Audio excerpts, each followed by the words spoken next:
What's up, guys? Thanks for clicking the episode. Real quick, Black Friday is almost here, which means it's almost time for the biggest sale of the year over at thetimetellershop.com. Guys, if you're looking to get into your first vintage luxury watch, or maybe you just want to add another one to your collection because you're into that kind of thing, don't miss out, okay? Midnight Pacific, Friday, November 27th, that is the beginning of Black Friday. Do not miss out. Use this code, okay? Turkey time.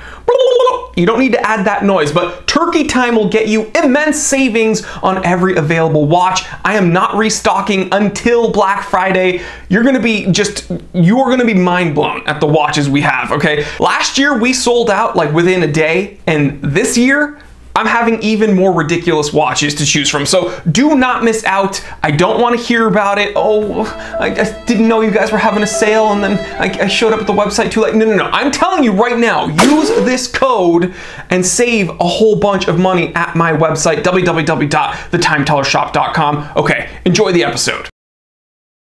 What's going on, everybody? I'm Jory Goodman, the Time Teller. So guys, I pride myself here on this channel for not really being super gossipy. And let's face it, like in the watch world, there's not a whole lot of gossip to be had in the first place. I guess like the real only gossip or tea is every year when Rolex says they're gonna release something and then all the journalists try to get the first scoop and then they all claim that it's like God's gift to mankind when really the real ones know that it's always a disappointment. Rolex, you're consistently a disappointment every year.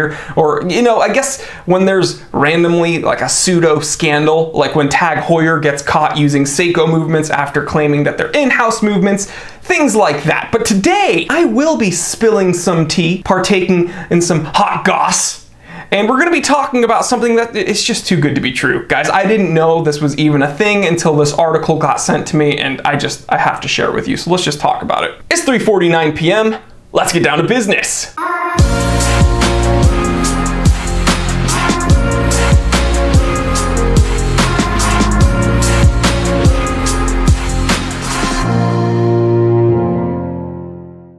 Okie dokie, so today we're going to be talking about Lewis Hamilton. Now guys, for my American viewers, I know Formula One racing, not really a household thing, but for the car enthusiasts out there, Lewis Hamilton is absolutely someone you know of. He races for the Mercedes Formula One team, and he's an absolute stud, okay? He is a champ. He's been very hot lately, and he might not be that intelligent. Now, here's why I say that, okay? Like, don't jump down my throat just yet. He, unbeknownst to a lot of people, for the last 3 years has been enthralled within a very hot legal battle with Hamilton. So Lewis Hamilton is in court with Hamilton, like the watchmaker that we all know and love. Now, I know what you're thinking. Okay, Lewis Hamilton did something and then Hamilton Watch Company, being a watch company, you know, went after him for some licensing thing or whatever. And no, that's not the case at all. Other way around. Here's what I think is going on. I think Lewis Hamilton, he's been on a hot streak. He's doing very well for himself. He's a younger dude. He's 4 years older than me. I think he's 35 right now. And I know all the smart Alex out there are gonna be like, oh my God, I thought you were like 50. I'm 31, thank you very much. But you know, this is a very young, successful dude, and I think maybe his success has gone to his head a little bit because for the last 3 years, he's been trying to sue Hamilton Watch Company because of their name also being Hamilton.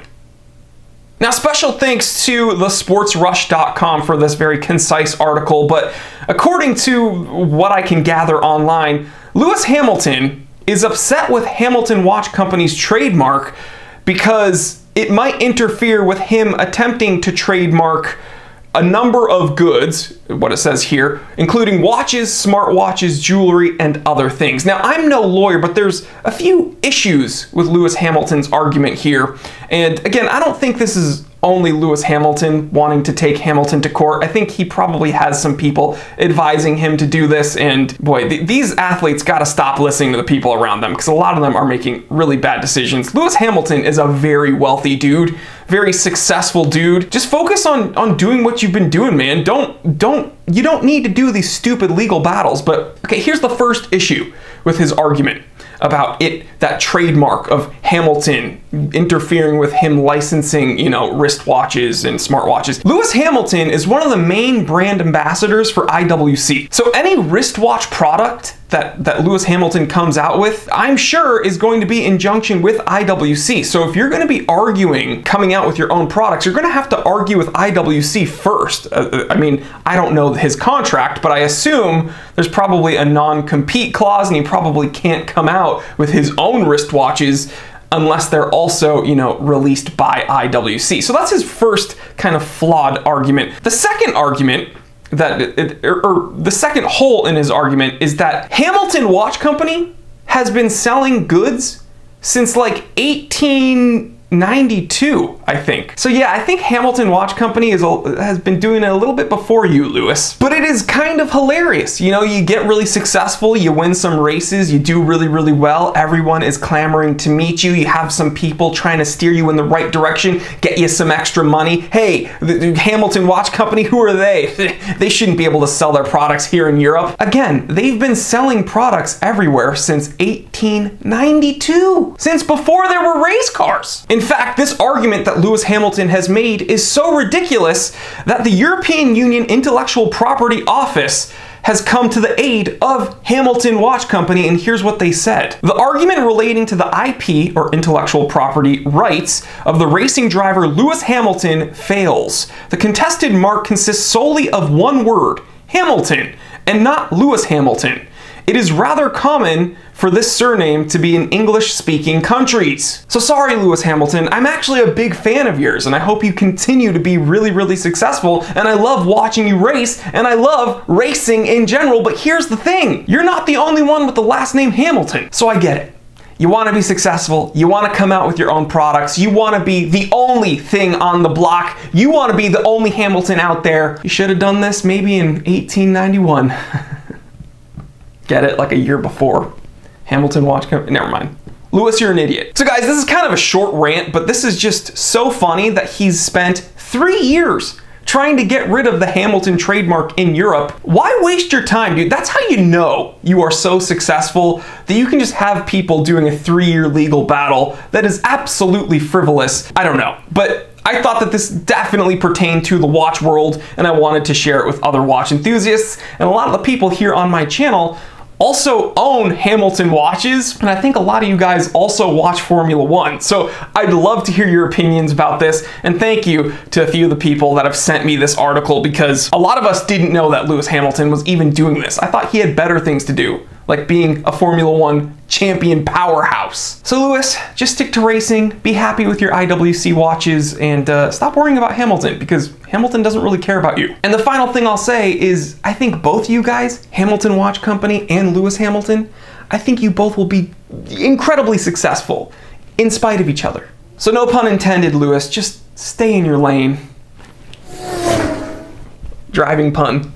Oh my God, I'm on fire today.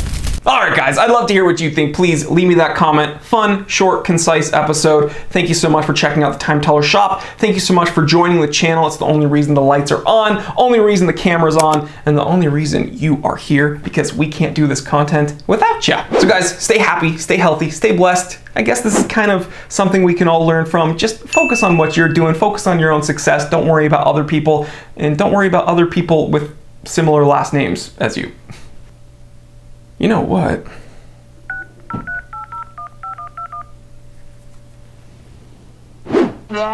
Yeah, Gato, get our lawyer on the phone. Well, I think we're kind of missing out on some big opportunities there. You've heard of Bergdorf Goodman, right? I'm just kidding. I'm Jory Goodman, the Time Teller, and always remember, I didn't invent time. I just tell it.